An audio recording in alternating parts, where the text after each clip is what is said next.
Folks, welcome to So Bad It's Good. We're coming at you on a Monday morning because we have a great guest in studio. I was just on her podcast a couple of weeks ago where we recapped everything BravoCon because that was still something that I have truly not accepted that actually happened. Her podcast is called The Reality of Reality. I highly recommend you check it out. Even before you start listening to this, go subscribe to that podcast, rate it 5 stars, Apple Podcasts, Spotify, the whole thing. But I discovered her on TikTok. I'm not great at making TikToks, but man, I hate that app, but I love all of her content. You can find her at Riccio Recaps. We have the one, the only, the connoisseur of reality TV shows and pop culture, Kate Riccio. Kate, welcome. What a beautiful intro. This is great to have you in person because, listen, it's hit or miss if I'm usually behind a screen or in person, and the in-persons are just so much better. This is my first ever in-person interview. Is it really? Yes, it is. Because and reality, you're doing all in person. I've interviewed people, but I've never been interviewed in person. Yeah. So it's an honor, Ryan. Yes, I'm sure this is a huge honor for a Monday morning. And a Mormon wife has sat in this seat. Mormon wife, yeah, by the way, Secret Lives of Mormon Wives. And Travis, our producer, he was in episode 9 with me. They had a great shot of Travis. Oh my God, now that I know Travis, I'm going to go back and rewatch. Yeah, he's a star. But yeah, Secret Lives of Mormon Wives all came into this room, and there was 4 of them. And all of a sudden, I'm just like, oh wow, I feel cramped all next to these Mormons. There's a lot of people in this room. I think I sat where Michaela was sitting. Yeah, you picked a good spot. Yeah, I know. Good vibes in this seat.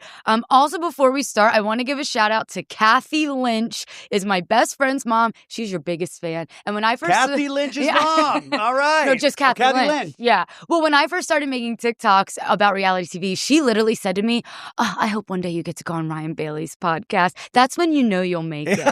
So I've made it, Kathy. I'm here. Kathy Lynch, you're my mom now, too.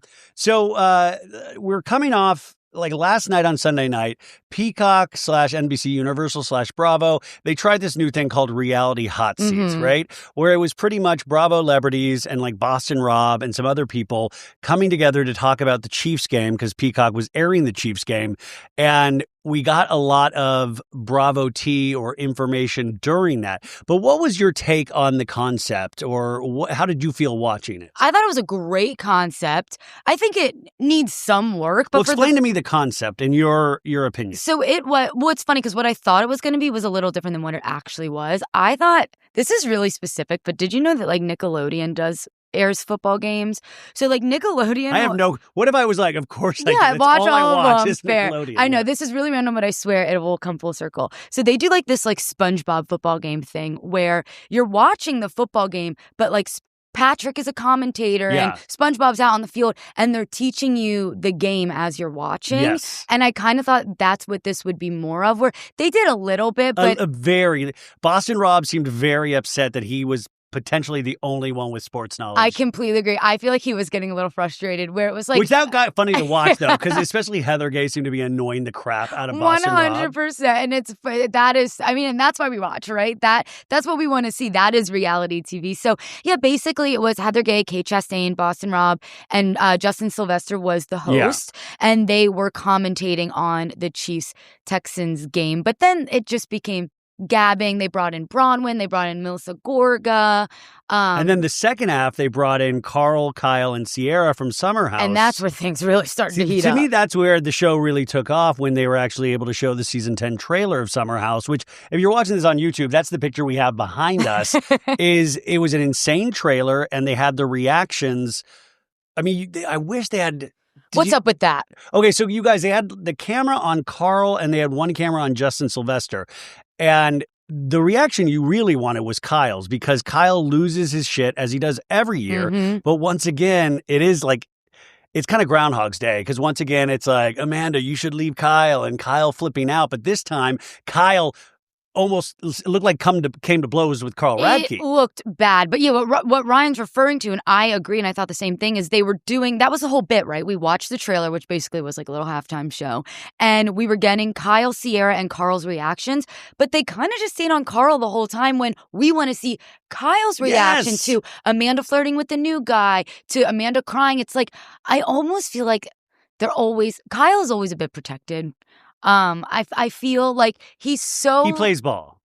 And I it's mean, he 'cause plays ball with the ball. network. I think the network really likes Scott. I think they like Amanda too. Yeah. But a show on 10 years, and you see this with Real Housewives of Beverly Hills in a sense with Kyle Richards as well, is that when you're on that long, you can't help but form relationships like we do in a working environment, right? So I think, I hate to say protected. I don't feel like it's protected like Diddy is protected in the music industry back in the day. It's not like he's doing anything under wraps that they're like, we're not going to say. Like, he's showing us everything. Yeah. I mean. I said that's why he's a great reality show character, because this man refuses to change year after year. He refuses. I know he watches the show. He watches the show and learns nothing. Mm-hmm. He hears his partner, learns nothing from that, and he gives us those same moments. But that's, to me, what makes a great reality television star. Not only do you disagree? Or? No, I saw you threaded about that, and I completely agree with you.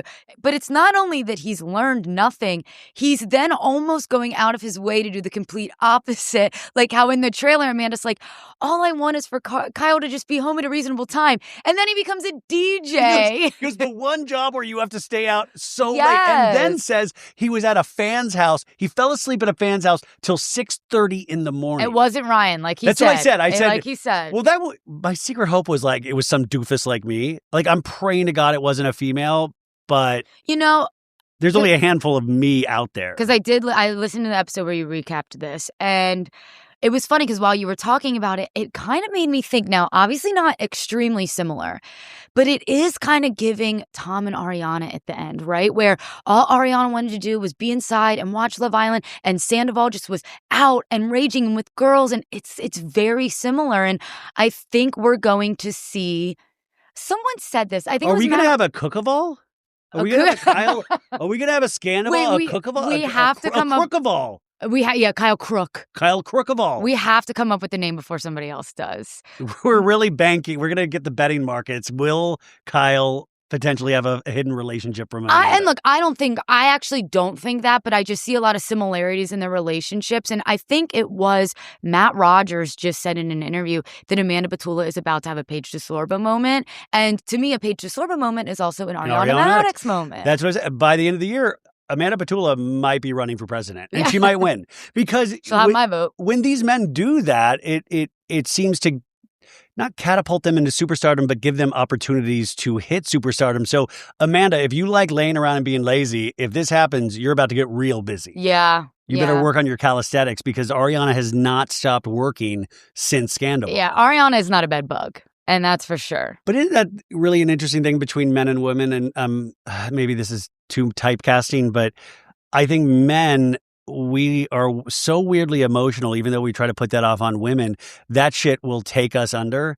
Like if, we'll like just pout for a year, whereas girls will feel all those emotions and then they'll activate into something. Yeah, it like drives you, right? Yeah. And I think, that happens even non-reality stars, right? When you go through a breakup, it's always, not always, but it's typically the girl that like goes through the shit in the beginning, and then she's like, all right, I'm doing a glow up, I'm doing this, I'm doing that. And then, a couple months go by and the man's always like crawling back or whatever. Or the man just like slowly crumbles before your eyes. It's a little bit like The Emperor Has No Clothes. Mm-hmm. Because Sandoval, for all that goodwill that he built up, it's like, and he did have the traitors, and he had some good moments that we all like laughed at with that. And he's going to be on this next season of The House of Villains, which is not on E any longer. That's going to stream on Peacock. Oh, I didn't know that. Yeah, so they've got that on Peacock now, but it's never going to, I hate to say this. Hopefully his life will have a stasis level, but in terms of television, I don't think he'll ever get back to that point of goodwill with the audience, maybe? Like Sandoval is great on a show like Traitors or House of Villains. But I don't know. How many more shows are there like that? Exactly. And I don't know that we're ever going to be like, I really want to see Sandoval's day-to-day life. And we saw that at BravoCon when they asked, like, should I be on the Valley next season? Like, no. Yeah, and everyone was like, boo, no. Well, we like him enough. Let's just keep it that way. But I will say I can completely see him on the 4th season of The Valley, because that to me is already so dark and negative that I mean, it's almost like a welcome to hell, and of course you would be here. Yeah. You know, it's like it's not. I'm really curious to see how this third season, they've already finished shooting it, but what the storyline, what the through line is. Yeah. You know what it is? There's a difference. And I'm at a point in my life where I'm like, whatever, about Sandoval, right? Like, I enjoyed watching him on The Traitors. I love House of Villains, so I'm excited to see him on House of Villains. But he is so different than the Kyle Cooks and the Tom Schwartzes in the world, where his charm went away, and the Craig Conovers of the world, right? Sandoval doesn't have that charm anymore. So even though we're watching Schwartz, Kyle Cook, Craig Conover, like all these Bravo men that are arguably not the greatest guys, there is still something about them that you enjoy watching. Sure. And I do think we've lost that with Sandoval. Like, I wouldn't enjoy watching him anymore. I think when you have that kind of seismic event that actually really does get picked up, I mean, there's got to be data out there about how many new viewers were brought into Bravo as a whole because just of that one moment. And so those kind of big seismic events, a horrible comparison, but it's like the OJ trial, you know, like everybody was like, oh, I remember when OJ or in the white Bronco. That is a weird, like non-murdering, but a white Bronco moment where I think everybody will talk about that for decades to come. And so it'll be interesting to see how Scandoval grows. I don't think any of us have the white hot heat hatred that we potentially had for him in that moment or in that summer. Yeah, I would agree. But that kind of shine has worn off. And then you see Ariana, which is, she's gone past reality TV, even though she's the host of a reality TV show now. Yeah. No, I completely agree. His, what did you say? His shine is worn off? A little bit. Yeah. And I hate to say that because I don't want to be a jerk, but if you study reality television, it is all about, like you said, a charm. Yeah. There is a charm to these people. So we add Summer House. Overall, though, it started, I think, February 3rd, right? For Summer House? Oh, God, I don't even remember. I was too enamored by Kyle and Carl fighting in the driveway. Did you see also Carl's, like, neck veins? Dude. I think you see this picture right here. That's real. That is some real shit. You can't act neck veins. Yeah, I mean, if you guys aren't watching this on YouTube, you really need to put YouTube on because this photo you pulled is insane. I mean, even neck veins in Kyle. And then there's just West. Somebody wrote it reminded them of the Jax Taylor chunky sweater scene in Vegas from season 1 of Vanderpump. Yeah. You want to go, man? You want to go? There's some deep-rooted shit there. I'm curious to know what the actual fight was about between the two of them. Like, is it Amanda related? Is it work related? Is it Loverboy related? Like, what are they so upset about? I mean, I think just existence. I mean, they also have everything going so good, and yet they're still miserable. Like, it's always about filling that hole in ourselves. You know, like nothing, like all the attention in the world, all the money in the world, you're still going to feel some sort of whatever your baseline is going into a show. Right. The show or the success of the show or the failure of the show is never going to fill that, in my opinion. You also had Ciara, who let us know on Reality Hot Seat that she's on Prozac. Yes, and she said that at the Traitors panel at BravoCon as well. And she loves it. Yeah. Who doesn't? Just kidding. I've never tried it. I'm not on I'm on one of them, but not Prozac. She does actually make me want to try it. But we did have Jesse Solomon, which we knew going for her in the trailer. Which we need to chill with that a little bit, Jesse. I feel like he's doing it as a bit at this point. No, I think he's legitimately that horny. I think he's legitimately horny. Fair. But then you have Wes Wilson, and as a woman, I saw so many people excited about this. Ryan, I don't want to admit it. I know this is wrong. I know it's wrong. And I don't want to say this, but I want to see them back together. See, this is where women lose me completely, because I was there the season when Wes completely really hurt her and Wes was all pouty the entire season. And this is your sister, and you're excited for your sister to put herself back in. And I like Wes Wilson, but this is what changes have we seen in Wes Wilson? Yeah, you know what I think it was? I think, and look, I really hate that I'm saying this. I'm going against everything I believe in as a woman. I've seen every woman do that. I'm so confused of how are we supposed to, when you say men are evil, men are trash, and then you're like, oh, good, Wes and Ciara. You know why? Because I actually don't, oh my God, I can't believe I'm about to go on record saying this. Yeah, pull this as a clip. This is going to be good. I don't believe Wes Wilson is trash. I don't believe men are trash. Is that I think he treated her really fucking poorly. But what I think happened, and I just try to give everyone the benefit of the doubt. And I really do try to peel back the curtain of Okay, it was his first season on reality TV. He probably had no idea he was going to be so well received. And if you have all of a sudden a buffet of choices that you've never had before, people loved Wes that first season. I don't doubt that he really liked Ciara. I don't doubt that he and Ciara really liked each other. I think he just got overwhelmed, and I think it was one of those things where he didn't want to hurt her, so he didn't really give her the full truth, and he should have just been transparent with her. He should have never have slept with her if he knew he wasn't 100% in. She made that very clear. He slept with her and then he dumped her. Exactly, and isn't that the fucking case? But I liked how he treated her last season. The whole puppy dog thing was kind of annoying. It was like, oh, I have to be very careful with Ciara. And, oh, does she want to hug me? Oh, she didn't hug me. But I at least respected that he respected her. And it seemed as though he was respecting her boundaries. And you just can't deny there is a spark between them. And I think that's why women are like, maybe this could be something. It's just, you don't want to regret giving someone that second chance.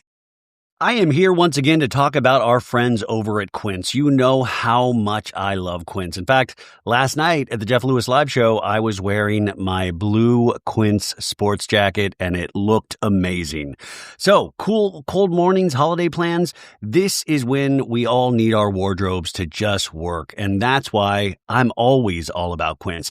They make it easy to look sharp, feel good, and find gifts that last. From Mongolian cashmere sweaters to Italian wool coats, Quince pieces are crafted from premium materials and built to hold up without the luxury markup. Quince makes the essentials every guy needs.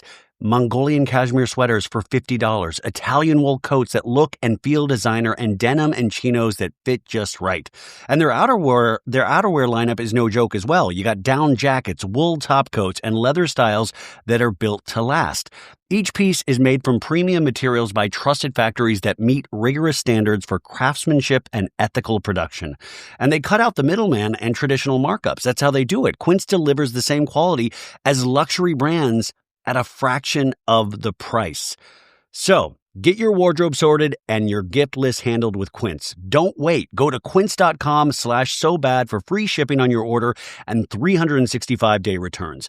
Now available in Canada too. That's QUINCE.com/sobad. Free shipping and 365-day returns. Quince.com/sobad. Now, at BravoCon, which once again, I was on her podcast, go subscribe, great. She does really go behind the scenes and gets like to kind of in-depth interviews with so many people, reality stars and non-reality stars. But Ryan's so nice. When BravoCon, I'm really trying to think back. Were there any moments now that you are rethinking seeing West and Ciara through that weekend that would lead you to believe that maybe they're dating? You know, ooh. Because we saw Ciara at that Threads party. And she was by herself. She was by herself. Like, not with any Summer House people. And then I didn't get to see the full Summer House panel. You know, you caught me with the word dating. Do I think that they've maybe had a bit of a flirty summer and could have possibly rekindled feelings? Yes. And based on the way that they were acting at panels and things that Ciara was asking and answering, I think it was kind of like, she was kind of like, yeah, me and Wes are cool. But I don't know that they are dating. I just feel like Ciara I feel like people forget like all the shit she went through with Austin. Because of Winter House, and they basically dated there. She saw Paige and Craig. She's seeing Kyle and Amanda. I feel like she wouldn't put herself in that. And Lindsay and Carl. I feel like she wouldn't put herself in that position. That is true. And Jesse and Lexi. But she did put herself in that position because she's like playing footsie with Wes in this trailer. Fine.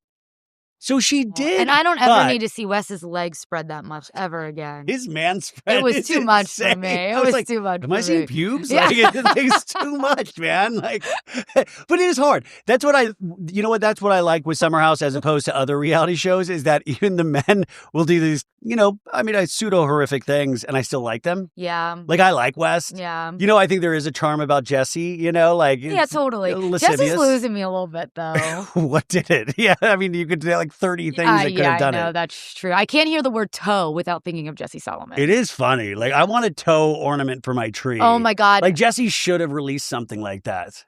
Yeah, why didn't he? He didn't lean into his music career. Which our buddy Josh, the Roni stan, he was boots on the ground at Jesse Solomon's concert, and he said he liked it. Yeah, he did say, he was like, it was funny because Josh was posting clips on, TikTok and Instagram, whatever, and I didn't personally feel like the music was wowing me. And I was texting Josh about it, and he goes, it's interesting. All the comments are saying like, oh, Jesse's not good, da-da-da. He was like, but in person, it was really good, and he had a good stage presence. The first clip that I saw, and I think maybe it was Josh's clip, where I was like, oh, this isn't as bad as I thought it would be. And then Josh came on this show, and we talked more about it.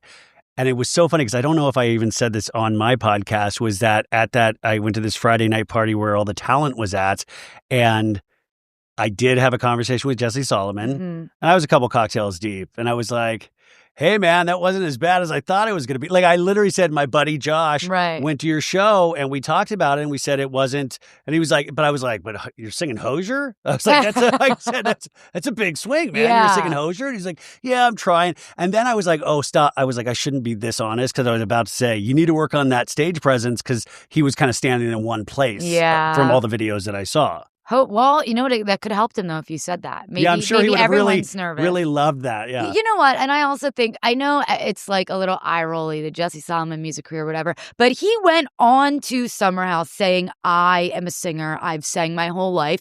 And look, think about it. Kim Zolciak, Melissa Gorga, Sheena Shea, Erica Jane. If Countess they can all Luann do it, last night on Reality Hot Seat. It's like, it's a holidays. Right. And if they can all do it, I mean, he should be able to do it. Oh, he's already doing it. And he's doing it, right? But then you also, on the flip side, Ryan, we're also kind of, aside from people like Brittany Bateman, for example, who is like genuinely a good singer. Yeah. Like we do kind of shit on the women sometimes. So it's only fair that we shit on Jesse Solomon too. Is there a woman on Bravo that we don't shit on in terms of their musical careers? I mean, Candy Burris. People that are actually good. She was in a music career Brittany before Bateman, Bravo obviously. came. Yeah, Candy Burris. But I don't think people realize Brittany Bateman has like the musical theater stock that she did before Bravo. That this is what she did. I mean, she was in a show with John Hill on Broadway. Right. No, she was in the touring company of Miss Saigon, I believe, with John Hill. Can I just say, Brittany Bateman is pissing me off. Why? I don't mean to change the subject. So Brittany Bateman, no, please, we go all over this. Brittany Bateman, obviously, Real Housewives of Salt Lake City. We call her Britani Bateman on this show. That's how I actually say it in my head when I spell her name. Brittany Bateman is pissing me off because she's making me fall in love with her. And I don't want to like her. Why are you falling in love with her, do you think? What is it? It was a cabaret show. It did it for me. But the cabaret show's not even a part of the Housewives. It was two things. Watching her do this cabaret show where it does kind of seem like she's in on the joke. She had all the other housewives there. Well, not all. Well, that's true. Not all. She had, was it Heather, Whitney, Angie, and Bronwyn, right? Yeah, I didn't see Mary there. I didn't see Meredith there. And I didn't see Lisa there. And it's that mixed with, she did an interview with Sirius, and unfortunately I don't remember who the interview was with, where she was talking about the Demi Engelman and Brett Fruity Pebbles thing where he drinks her piss. And she... Thanks for whispering. Wow, that's really helped all the family. We have families listening. If there's kids in the car. And she says in the interview, well, what I'm about to say, I'm not going to whisper, but she like so openly in the interview says like, for Mormons, sex is a drug because we can't do drugs. And I feel like he was actually talking about squirting and it really wasn't pee. And it just... But you say squirting with a full volume voice? I know. You're like, sorry, kids. Squirting. You know, I gave up. I gave up. But I just like, when I'm seeing her off of The Real Housewives, I actually like her personality and I think it's funny. She seems more strangely grounded. Yeah. Like she gets it a lot. And by the way, if you watch clips of her cabaret show from this past weekend, she seems like she gets a lot of the jokes. That's what I'm saying. But when maybe she's just not good in an ensemble, because when she's around other people, she is very me, which I can't fucking stand. You are a friend of. I'm sorry. Just like, chill with that. Like, her and Bronwyn came in at the same time. Are you a friend of if you're getting more screen time than Meredith and Lisa? And that's a great question, Ryan, because at this point, look, I don't mind that Brittany's not a full-time housewife, but she should be. I mean, she's a huge part of the story. But also people don't realize with the friend of is that also, you guys, it's a way to pay less. Fair. And I feel like she'll do it. This is why Real Housewives of Miami. Like, you're like, why isn't Marisol? Why aren't these other ladies that are huge parts of the show? Adriana. It's because they don't have to pay. There is a budget on these shows. They don't just have unlimited budget unless you're Real Housewives of Beverly Hills. Yeah. So they don't just throw money at these people. Yeah. But I like Brittany. I'm very curious because I think these past 2 seasons of Salt Lake has been wonderful. And we're now 2 days away from Jen Shah being released. That is so crazy. We had the reunions for Salt Lake filmed on Thursday, which I'm sure Andy will have asked, what do you feel about Jen Shah getting released? Because we really haven't seen commentary from those ladies, I don't believe, in any interviews yet about... it's a good point. Yeah, so I feel like they're saving it for that reunion. But what do you think, and you've watched all the seasons of Salt Lake, right? I have, yeah. What do you think is the first we will hear from Jen Shah on the 10th? If you could predict in your pop culture brain. Like what we're going to hear from her? Well, because remember, she has representatives. She has somebody that's been putting out press releases the entire time she's been in prison. What do you think, or what would you advise her to do as her first move? Because Bravo has said, we do not want to work with you at this time. Call her daddy? No, I'm just kidding. Maybe. No, stop. Like, I feel like maybe. Like, do you give a Nick Viall? Nick Viall's already put out the feelers. I don't know if Alice Cooper would do it, but I do think Nick Viall would definitely do it. Duh, of course Would Nick you Viall do would it? do it. So Bad It's Good is sponsored by our friends over at Mint Mobile. I use Mint Mobile, and you should too. In fact, I just convinced my dad to switch to Mint Mobile because I'm not going to let big wireless and my overpriced phone bill suck the joy out of my holidays this year. Because right now, all of Mint Mobile's unlimited plans are 50% off. I can get 3, 6, or 12 months of unlimited premium wireless for $15 a month. It is their best deal of the year, and it makes it really easy for me to give my expensive wireless bill the Scrooge treatment. So all Mint plans come with high-speed data and unlimited talk and text on the nation's largest 5G network. You can also bring your current phone number over to Mint, and there are no contracts and no nonsense. So turn your expensive wireless present into a huge wireless savings future by switching to Mint. Shop Mint Unlimited plans at mintmobile.com/sobad. That's mintmobile.com/sobad. Limited time offer, upfront payment of $45 for 3 months, $90 for 6 months, or $180 for 12 months. Plan required, $15 a month equivalent. Taxes and fees extra, initial plan term only, 35 gigabytes may slow when network is busy. Capable device required. Availability, speed, and coverage varies. See mintmobile.com. Think about it. No, because that's too much. That's too much pressure. I would be maybe the 5th interview. I don't know. I personally am not quite there yet. But if Jen Shah's people like hit me up and were like, you're her favorite person, she wants to do an interview with you, like, yeah, I would do it. But I don't know that I'd go out of my way to try to get it because it's risky. You don't really know what the popular consensus is. And I wouldn't want to be her first interview and then have her out of jail spewing like crazy shit. Well, I think it would also it would be... Sometimes interviews aren't worth it because you're never going to get the truth from them anyways. And then people will shit on you. Would you do it? No. Yeah. But there was a person, like, I had a grandma that was, like, taken by, like, somebody that, like, but I would say... Wait, what? My grandma got, like, sold a roof, like, that was not... That was, kind. Like, okay, I thought you meant your old. Grandma got, like, kidnapped by somebody. Jen Shah kidnapped my grandma, like, 10 years ago. So, okay, you had a compromise. No, like, I just... When you prey on the elderly, it's I so think there is... up. And to this point, Jen Shah has never fully admitted guilt in a way that I felt was very real. And I don't think she ever will. Now, I could be wrong. If she comes out and she's just like, I was so wrong about all of this, that's an interesting thing. But I don't think I would be that interview. And, I would be interested. I was like, maybe I would interview Coach Shah to see what it's like to deal with a loved one in prison. That's like good. An angle like that. I think you and I are too nice to be Jen Shah's first interview. She will need somebody to keep their foot on her neck. And I do. Or to keep the foot on the neck, or to keep the foot off the neck, to be like, okay, let's just have this be super positive. I don't think I would feel too guilty at the end of the day if you didn't ask those questions that people would want to know the answers to. Right. I just feel like people are going to be disappointed if you aren't really like, here's the main things you need to ask Jen Shah. Do you now admit that you are guilty of what you did? You literally were in jail. 2, what's the deal with the housewife? Obviously the housewives questions, but I guess it's really just housewives related. Well, no, did you do it? What? Also, Heather Gay says you are responsible for the black eye. The black eye. Are you responsible? Yes. We still don't have. Heather Gay is so interesting because she has been able to like really skirt a lot of responsibility throughout the course of this show because she's had like an extreme makeover, body and face edition. She's been able to be the reliable narrator because she doesn't come off batshit crazy. Yeah. She's considered the funny one in the friend group. Yeah. Not in the funny one. Like, I consider Lisa Barlow the funny one, but she's not trying to be funny. She just is. Heather Gay is purposely trying to say funny things. And I think on Reality Hot Seat, in my opinion, you saw a lot of those things don't land. It was not landing for Boston Rob. Yes. Yeah. Well, just to go back with that.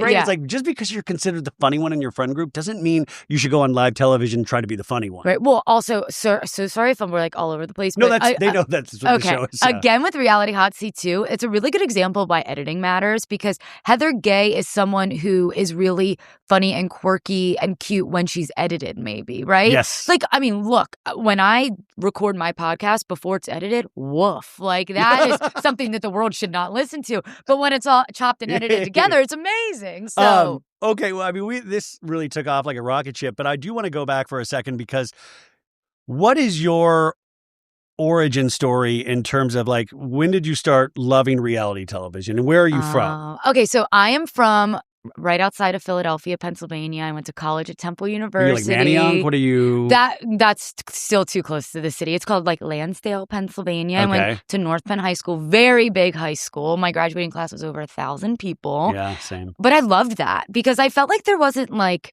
cliques, really. I mean, maybe there was and I just didn't notice. I could have been a fucking loser. There was, but you could easily go between groups. There wasn't the insanity that you see in TV and film. Right. So then in high school, actually, there was like a film class that I took and I loved it. And we were editing and, making cool little videos, music videos, whatever. So then I was like, cool, I want to work in TV. I went to college for it. And then What are you watching in high school at that time? Oh, I forgot that question. Jersey Shore.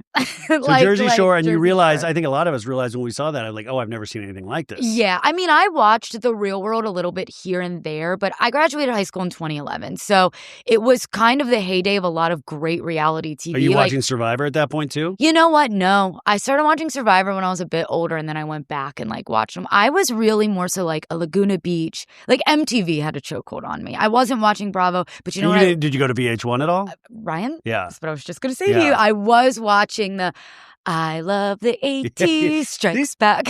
See, but this is what I mean, and I've talked to Bravo about, like, Reality Hot Seat, I know we keep going back to it, but I'm like, you never want to shit on an idea. Even if aspects of it didn't work, there are aspects that did work. And like, I want a best week ever for just Bravo.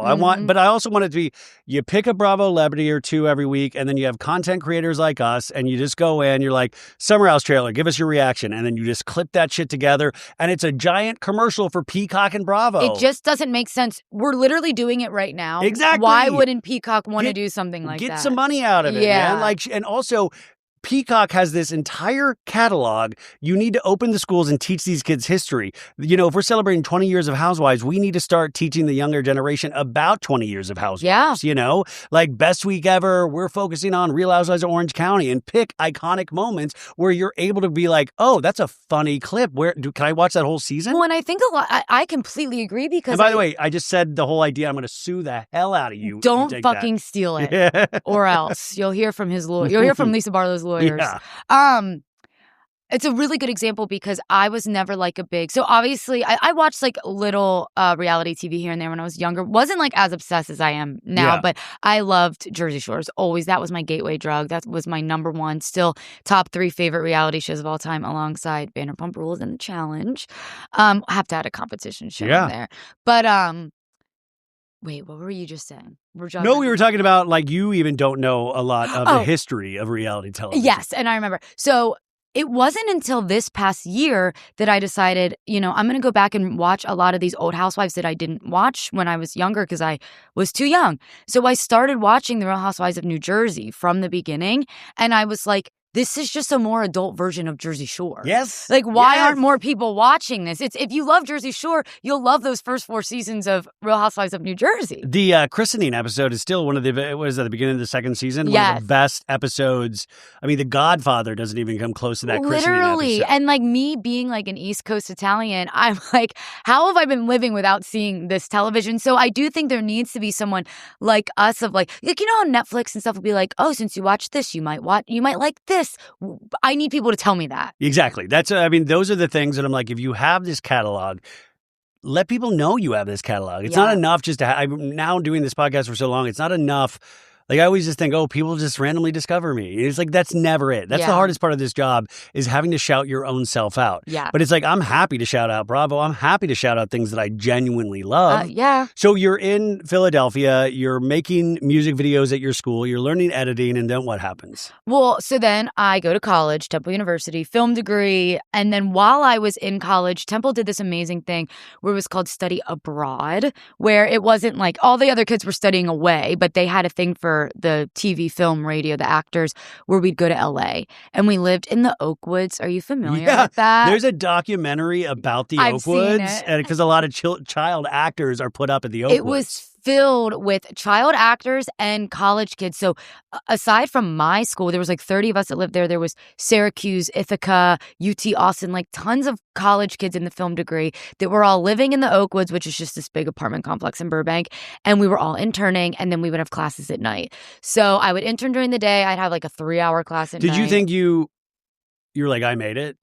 Oh, I just wanted to go to LA. Yeah. And my first day living in LA officially, I felt like I made it and I didn't need anything more. I still feel that way. Like, if everything ends tomorrow and I have to move back to Pennsylvania, I will be very happy with how it happened. Because I just wanted to move here and work in TV. And I did. So everything else is just a bonus for me. But while I was interning, I ended up, I went to some networking event. They were really forcing networking events on us, which I'm really thankful they did. And I ended up just randomly meeting the executive producer of Modern Family. So we exchanged contacts. I went back to Philly to finish out my senior year.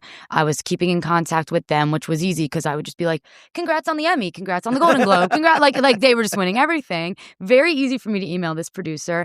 And then I was planning to move back to LA no matter what. I was going to move out there without a job. I don't care. I'll find one. So I had my flight booked. I had a place to live. And it was like a week before I ended up moving to LA that he was like, he reached out to me, the producer, and said, we actually have a job for you if you want it. So I got it was a mixture of luck and hustle, but I'm so lucky that And how was cleaning the toilets on Modern Family? Is that awesome? They never made me clean the toilets. Let me think of one crazy thing they did make me do. I mean, I was background actor a lot. That's how I started as a casting director for background actors when I first moved to LA. And, that was great. I got my SAG card through that. Oh, yeah. I got, that was a real crash course in how movies work. Yeah. They would always come into the production office and be like, we need college-looking kids. And then they would just be like, the 3 PAs, come with us. So it was fun. And it's just, it was truly the greatest job that I've ever had still to this day, because it was such a learning experience, and it's a job that doesn't really exist anymore. And it was a hit show. So I started season 7 and went to season 11. And I remember sitting there being like, oh, I'm just going to do this for the rest of my life. Yeah. I'm just going to hop from show to show. I wanted to be a producer in scripted comedy. So I was like, I'll just hop from show to show, work on a show for 11 seasons, and then go to another show, without realizing Modern Family was one of the last sitcoms to go that long, let alone film in Los Angeles. Yeah. It doesn't really exist anymore. So then, I've had a lot of other jobs in between Modern Family, and now I've done a lot of corporate. I've done a lot of on-set stuff. But, what is the decision then of, wait a sec, I'm watching still a lot of reality television, and where does TikTok come into play, and where do you give up your dream of, or the dream of for the time of working on a television show? Well, Ryan, I didn't even know that this could be a job, to be quite honest with you. So at this time, I'm in LA, and I am heavily watching reality TV, and it is when I was a production assistant, anybody that's listening who's ever been a PA knows, you work 12.5-hour days.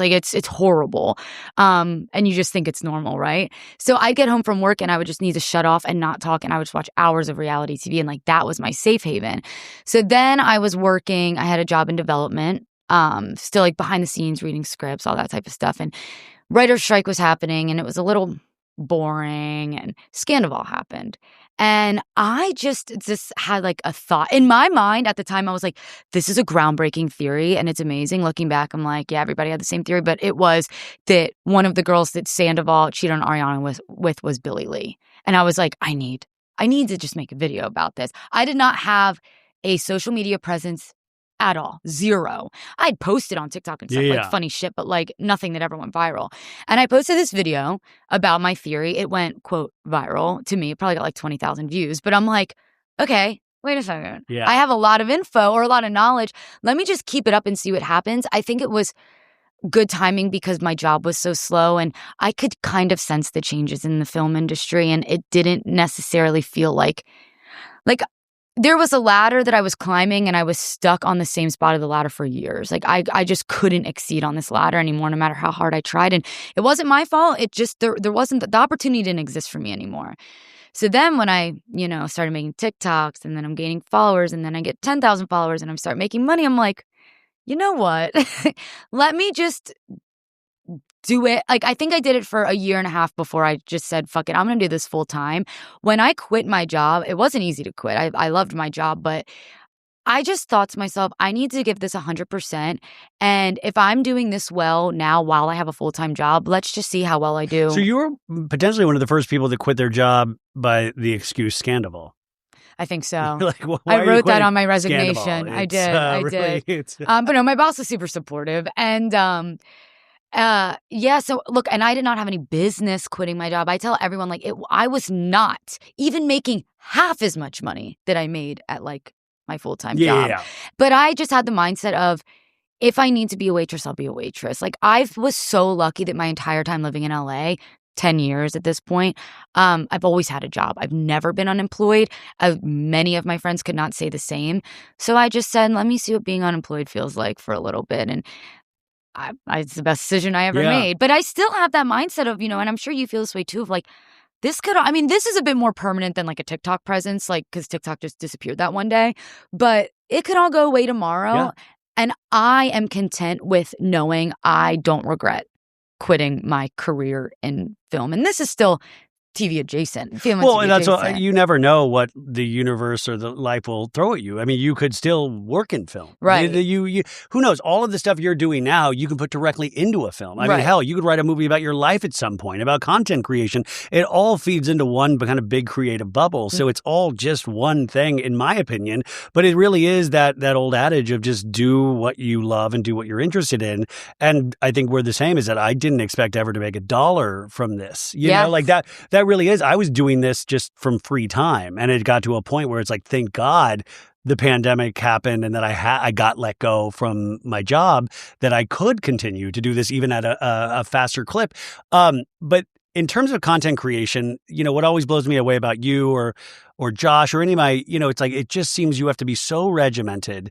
And I think, it's like, when I try to look at it, I want to put 30 ideas into one video, and you'll be like, this is one idea, like, right? Or like, what have you learned about content creation since you've started? It definitely goes by audience. It's funny because I will try, for a while, it was hard for me to talk about reality shows that weren't on Bravo. They just didn't do as well. Like, I was talking a lot about Jersey Shore Family Vacation, and like, no one kind of gave a fuck. Like, TikTok is so niche related. And then I realized I really went based off of my comments, right? I'm making videos for the people that follow me. So sure, sometimes I'll do like a little vlog that I think is fun, but I want to give you what you guys want to see. And I noticed a lot of my comments were mothers saying, I am a mom of 3 and I don't have time to watch reality TV. So like, I go to your page just to get my news. Like, thank you. So then I realized, okay, like, it's people that don't have time to watch TV, that just want quick news. They want to know what's going on. Because I mainly did a lot of recap stuff. That's where like the Riccio recaps thing came in. But then I realized, well, why don't I just recap a news article, right? Okay, Jen Shah's getting released from prison. Here's 1 minute of what you need to know. Like, just to keep you in the loop, almost like a mini podcast, right? And I kind of created it because it is hard.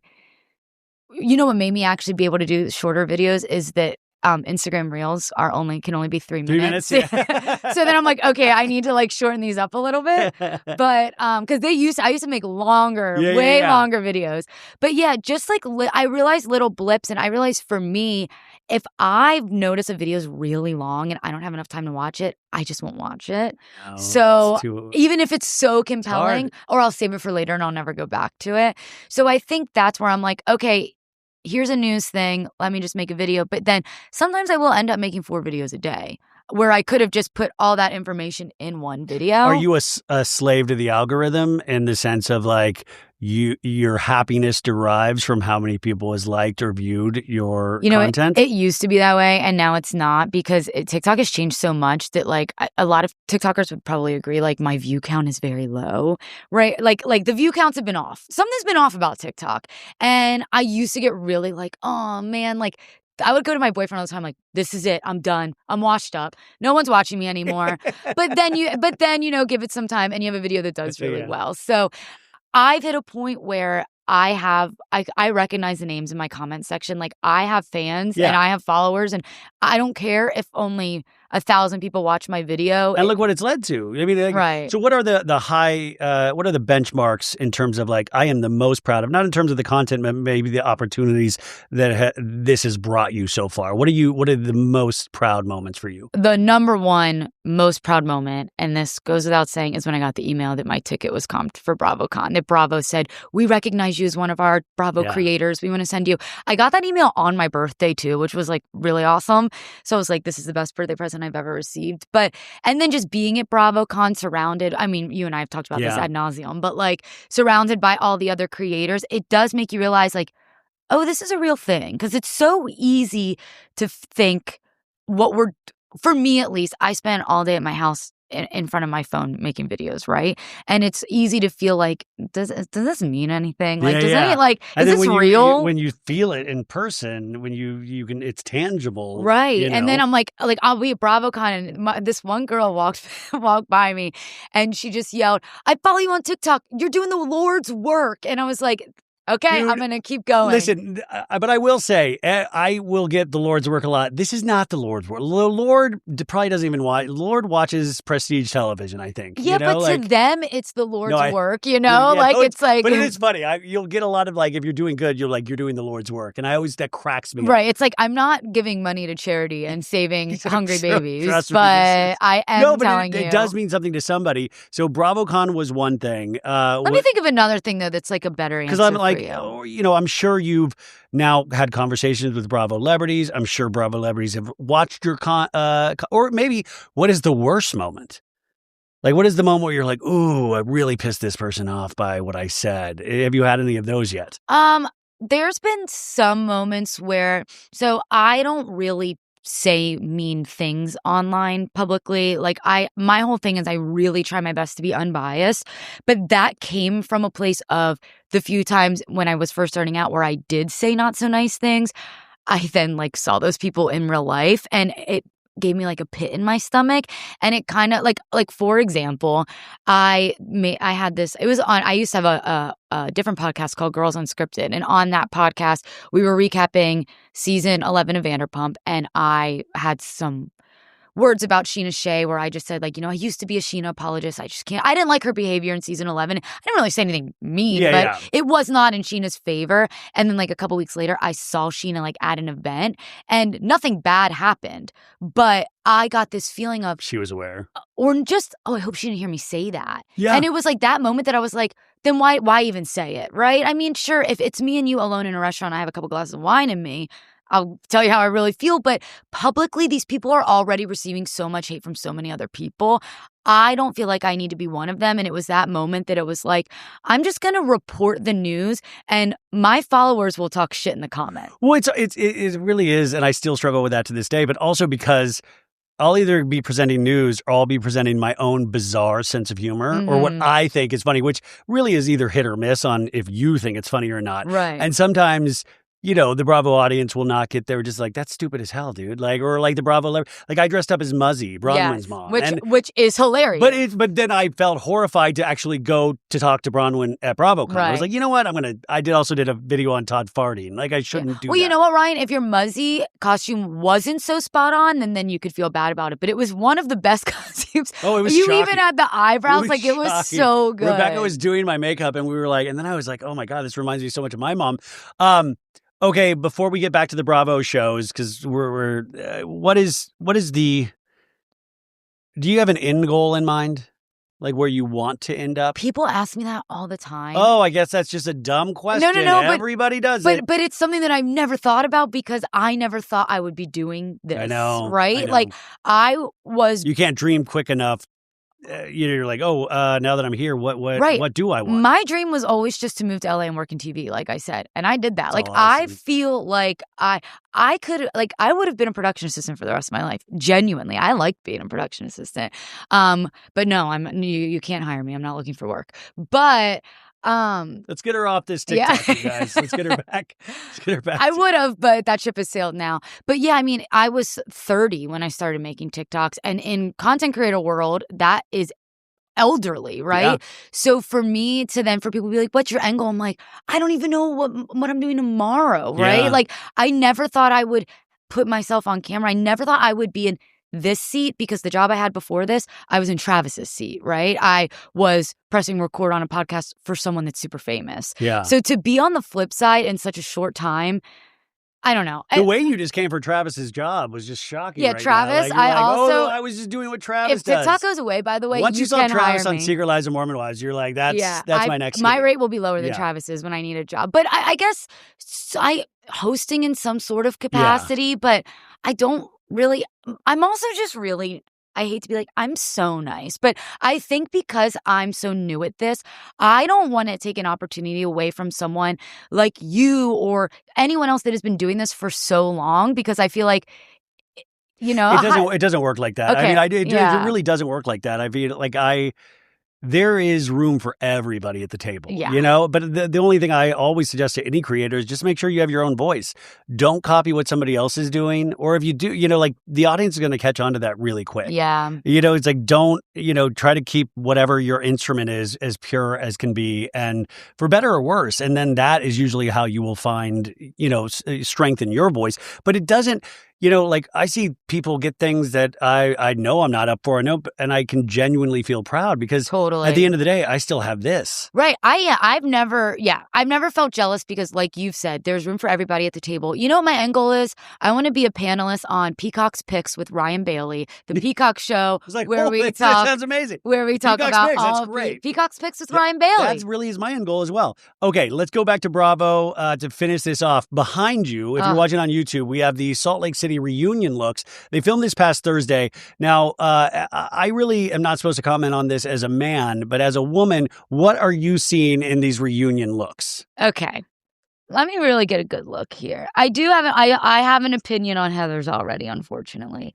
Damn. All right, now that I'm looking at it this close, yeah, I actually really like them all.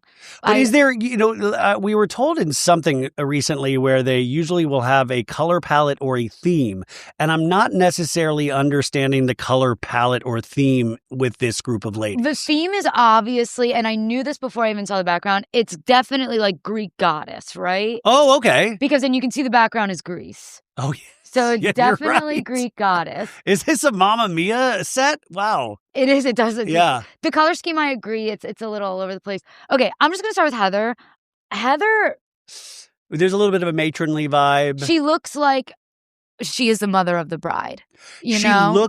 And she also looks like the Mormon mother of a bride. Yeah, it's too covered up. I see what she's going for. I enjoy it. But her makeup and hair, I think, looks really Heather good. Is gorgeous, and Heather has worked so hard for this new body. This is for the girls. I don't know if you'll remember this, but Heather's confessional look, where her blonde hair is down and it's wavy. Oh, from this past week's episode. Well, it's been in a couple episodes, and she's wearing like a lavender color thing. That is her look. That is her look. That lavender purple. Oh, like she could have worn. I wish she would have worn that instead of this. Or maybe if the cape was a little more off the shoulder. Show me a little skin. You're single and you're hot. This is too covered up for Heather. Who wins out of this group of women? Okay, you guys might think I'm fucking crazy. I love Lisa Barlow's style. I think if I would dress like Lisa Barlow. I like that she typically wears jeans and a tucked in shirt. I like her style. I think she looks phenomenal. God, hold on. But I gotta say, for me, and this is where I'm realizing that I think Angie K wins hands down. Look, I mean, I think she looks like a Rita Hayworth. She looks like a classic movie star. She has the red, the makeup, the hair. She's giving old Hollywood. Old Hollywood to me in a really classic, beautiful way. But maybe No, you're not wrong, Ryan. That is very. Look, it's tough for me. I wish I could give you a more compelling answer. Bronwyn has really light, like a nice. Her makeup's very nice. It's a more boring dress than I would expect. We've from seen Bronwyn. her on way more artistic, fun dresses. Meredith, to me, mother of the bride again. Yeah, but that's what I would expect from Meredith and not from Heather. But still beautiful, like the hottest mother of the bride that you possibly could have. Yeah. Lisa, I just feel like the color of her skin and the color of that dress they look like they melded together. Okay, interesting take. But also looks glamorous. Also, I love this on her, but I do think this is a very common style. If there is straps, I think it is the same exact red dress that Jesse from The Secret Lives of Mormon Wives was going to wear to the Mormon Wives reunion, but then couldn't because Stassi was wearing red. That's a deep cut. So you think they're all shopping at the same place in Utah? They could be. They could. Well, that's a thing too. If you notice, like a lot of Housewives and any Bravo show, it's style, right? It's what's in style. And a lot of times they'll wear the same thing or similar. I think so. I could see this just being kind of a typical thing. But look, I'm not giving you a great answer because I think she looks amazing. What do you think about Mary Cosby? Amazing. Mary has style. Mary has great style. But to me, I mean, no, she looks great, but it's very demure. It is not. I'm sure this is a designer of some sort, but it doesn't scream designer. True. If she didn't have the gloves, I wouldn't like it. Interesting. Yeah, I think the gloves. So the gloves make it a bit more chic for Mary. And then Whitney on the end. A little boring. Yeah. She's not even wearing a necklace. Do you think it is because her business failed and she can't afford the necklace? Maybe she's trying to look poor. I'm so poor. I can't. She doesn't want to have what happened last reunion where Bronwyn with the $4 million necklace or whatever. Oh my God. No, by the way, wait, notice, look, no jewelry. Except for Lisa Barlow. Oh my God, nobody's wearing jewelry. necklaces except for Lisa Barlow. And I firmly believe that if you are doing a strapless with the hair back, you got to have a necklace on.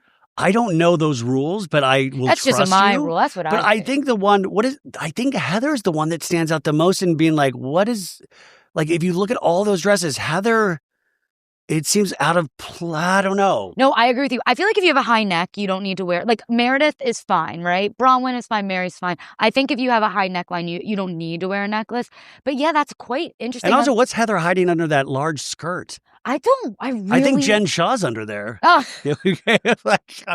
I think she is too. Maybe it's Monica Garcia. Yeah. I really don't like Heather's. And I hate to comment on a woman's appearance, but it is a bad look.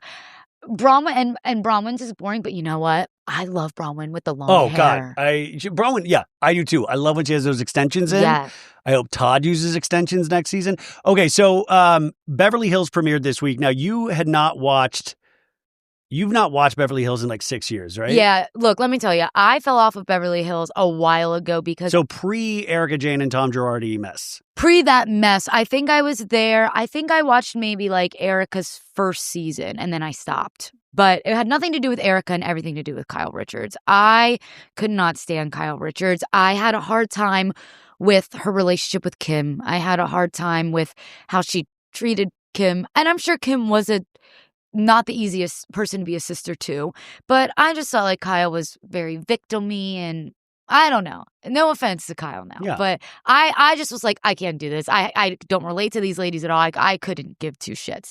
So I gave up. But then when I saw the trailer for this, what is it, season 15? Season 15.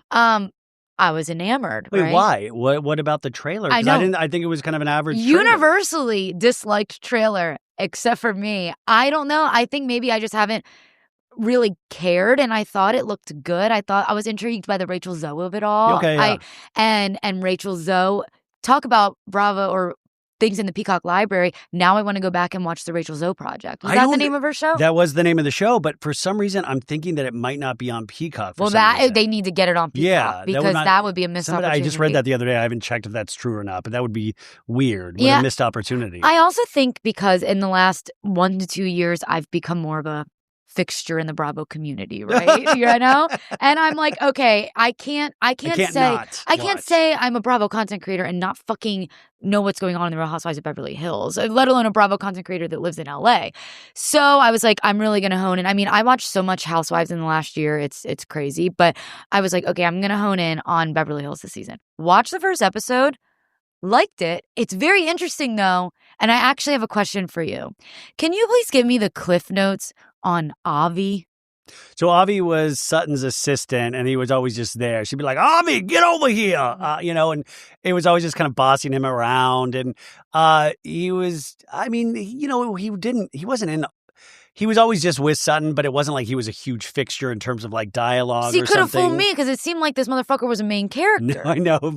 Well, it's just because I think we all thought Avi's going to be with her for the rest of her life. Like, it was just one of those assistants. Kind of like a Michael with, was that his name?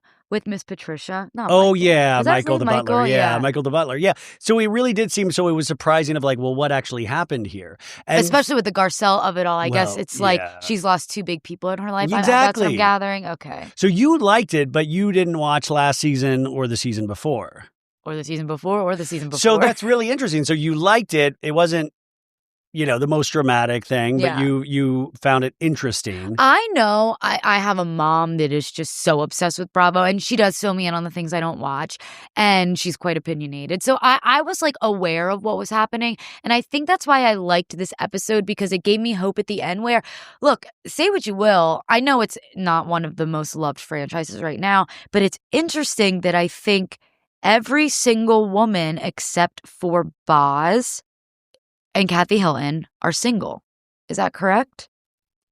Yeah, that's why they keep saying hot girl summer. And if they actually commit to putting their differences aside and having a hot girl summer, it could give you like OG Roni vibes, right? Of just a bunch of women that are enjoying getting fucked up and hanging out and silly. I don't think that's going to be the case. I think it's hard when you have 15 of anything. This is the 15th season. It's really hard because I do wonder if production companies would even allow a group of women to have a hot girl summer without some sort of insane conflict. Well, then that's on them. Because they're going to push a fight. Because then they're going to lose everyone, right? Like, I've noticed people will start to fall off of franchises when there is not one real relationship, right? It's like, yeah, I love a fight on Summer House. Like, this Carl and Kyle thing, sign me the fuck up.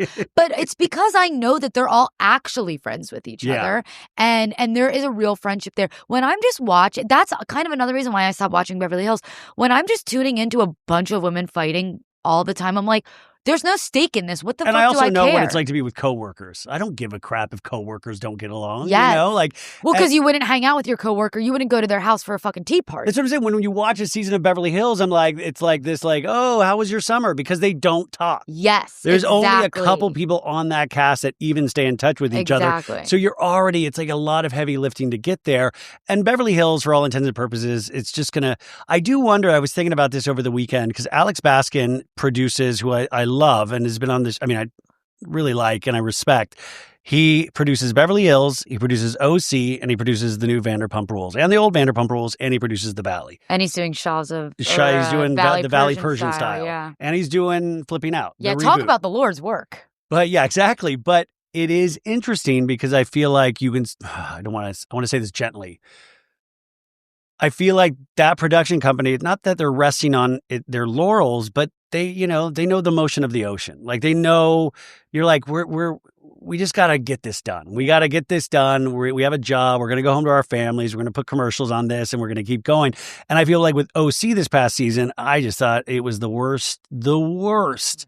And I do wonder if same with The Valley. Well, but then you watch something like Real Housewives of Salt Lake City, which I feel like is weird, and it's like, it's not breaking the form, but there's a different dynamic. It's a different production company too. I do wonder if there's any edict down from Bravo of going, hey, could you make it a little more like Shed Media is doing it? Like, do you wonder if those conversations happen? Or, because by the way, the way 32 Flavor, it works statistically and number-wise, but then the Bravo audience, the conversation usually seems to be around Salt Lake City. From my experience working in production, on TV, on the other side of things with producers that have created the best TV show sitcom in the entire world, Alex Baskin can probably do whatever he wants. Oh, yeah. And he made It's like the Aaron Spelling of reality television. Like, obviously, he's the producer of all these amazing shows, but like Vanderpump Rules is the show, right? And I think when you have such a hit such a cultural phenomenon like that people are just, the whole world is talking about, I don't think you tell someone like Alex Baskin, hey, can you be a little bit more like this 5th season show? No, I know, but like sometimes, but you want to. But also sometimes, higher ups, they are known for giving really clunky notes, really offensive notes. Yeah, well, and then they'll probably get canned. So I'm really curious. But I mean, listen, Vanity Fair just put out their list of the top shows of 2025. Real Housewives of Salt Lake City was on that list. Yeah.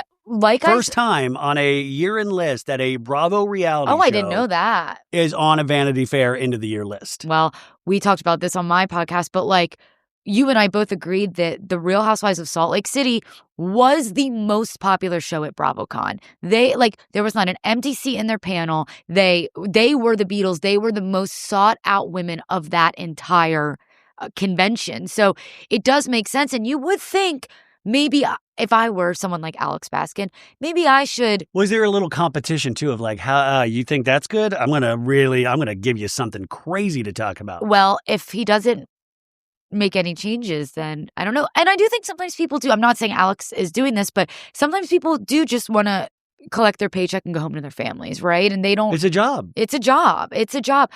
My question is, we started doing this for the love of the game. Before we were making any money. Yeah. This is their job. This is how they put food on the table with their families. There's a different, these people that work for any of these production companies, they're not doing it because at the end of the day, I just fucking love reality television. Right. I mean, maybe they probably do, but you know what I'm saying? It's different when money is involved. Yeah. Do people ever ask you, would you ever work on a reality show? All the time. And what do you say? Work or be on? Work.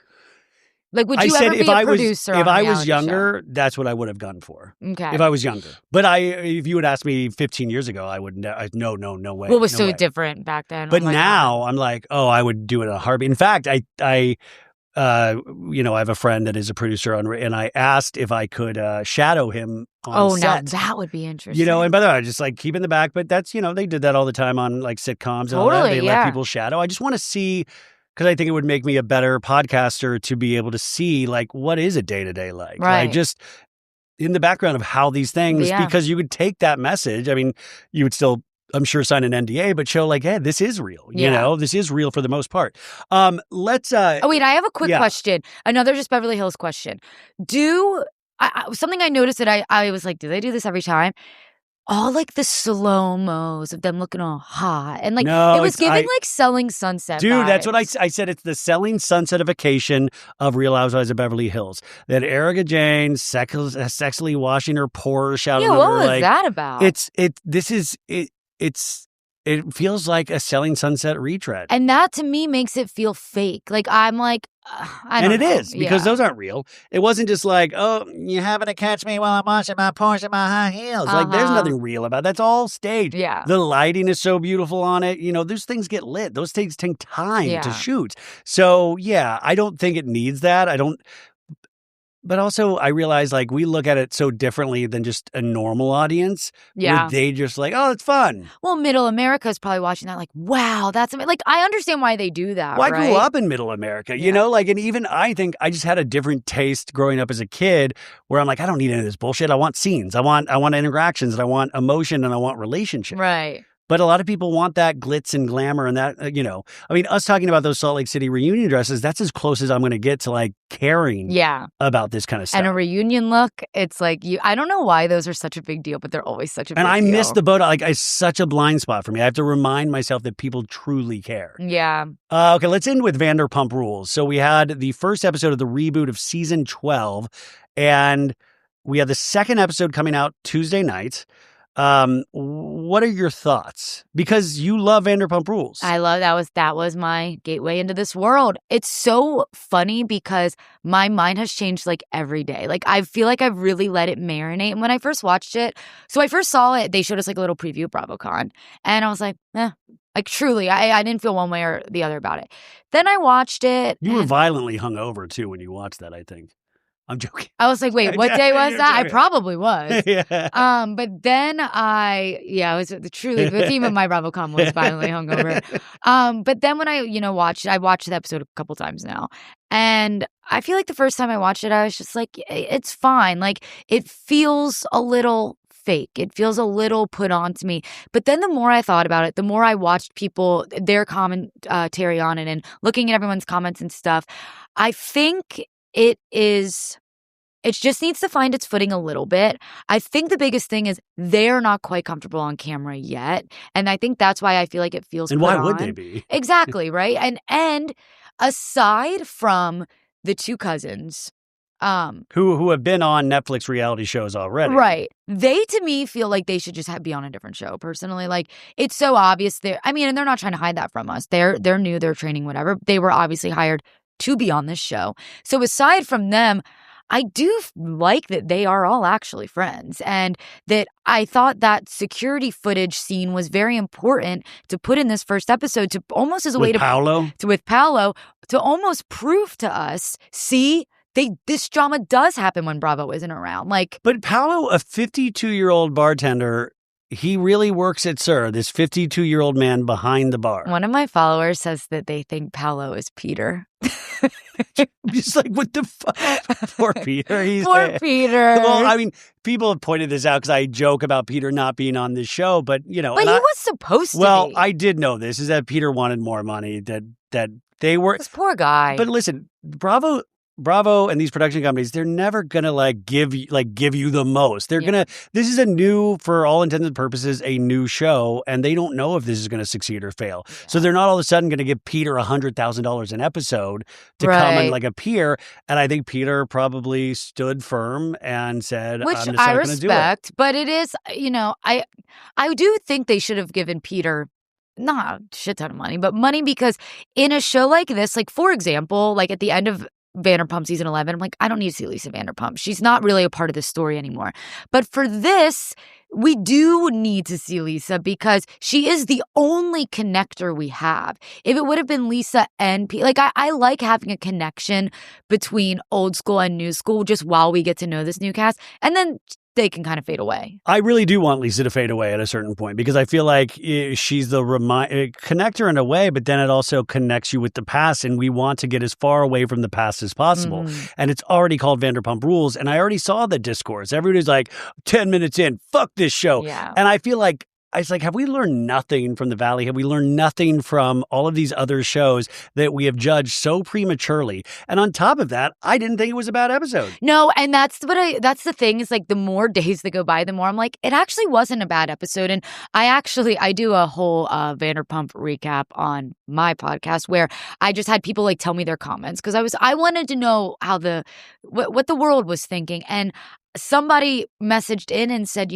we're not mad at this cast. We're mad at the way the world is right now. Everyone's comments is, oh, they just want brand deals. They just want to be influencers. It's like, that's what the world is now. Yeah. It's we have to move with. But why can't we laugh about it with this cast? I'm sorry, you're not going to be in Los Angeles at a restaurant and not see people not wanting to be an influencer. Exactly. You're just not going to have that restaurant. Exactly. And so, to me, why not actually show the reality of that? And what I keep saying this till I'm blue in the face, I love the reality of these people walking with $50 cash a night. Yeah. I want to hit on the fact that SUR is not the most popular restaurant out there, which, they kind of skirted that line. But when that lady had the we're walking with $50, that's the reality of SUR right now. It's almost like save SUR. And if they can tell the truth about that, I think that is so entertaining. And I'm so glad that they did mention that. I doubt they will, but I hope that they talk about it more throughout the season, about how so many restaurants aren't surviving. A lot of didn't survive COVID, and SUR's really struggling right now. And that was another thing that somebody commented of maybe I'm just old, but I kind of care more about Natalie and Guillermo trying to save SUR versus these hot young people just trying to fuck each other. Yeah, the reality of that reality. Yeah, there could be, I think two different storylines could be fine. It would be interesting to see that side of SUR, because Natalie and Guillermo actually work at SUR. And for you guys that don't know, Guillermo has been there since day one, and Natalie, his wife, been there since day one, and you've seen them on the OG Vanderpump so many times. Guillermo and Natalie are always at SUR. Guillermo's so nice. You can go up, he'll take a picture with you. Nice. Very nice. Also a working actor as well. Yeah. But his whole life or a big portion of his life has been Sir. Has anybody used the thing Surviving Sir with S-U-R? Surviving Sir? That's a good idea. I just, you were like, 'cause you're that'll not be like the surviving. tell-all documentary one day. Surviving Sir. TLC, which, Yeah. by the way, I just got that in my mailbox, the first episode of the Mary Cosby TLC series. Okay, so I don't know if I'm like allowed to say this, but I'm going to just say it anyways. I don't care. I get like my manager reached out to me and was like, would this be like something you'd be interested in like talking about or going to an event? And I was like, I don't think so. Like, I don't want to touch that. It's like I have a relationship with TLC, so I want to see it, but I'm not. Oh, I'll watch it, I'm but I not don't know that I'm going to thrilled. promote I'm not it. thrilled with it because I really believe. I want to believe in who Mary Cosby is now. I know her son is in jail until February, and I think it might be a hit piece. Well, I mean, I don't think. I'm sure it is a hit piece, but they've been working on it for years. Yeah. So you do have hope for Vanderpump. Yeah, I do. And another thing that I saw people saying, and I agree, because Hulu does this, is what they should have done. I don't know why Bravo doesn't do this. I'm sure there's a reason, but they should have released maybe 3 episodes at once or 2 episodes at once so that you're able to really get into it. And I compare it to the show on Hulu, Love Thy Nader, which I loved, but I thought the first episode was kind of a dud. And if there weren't 2 episodes after that, I don't know that I would have continued watching.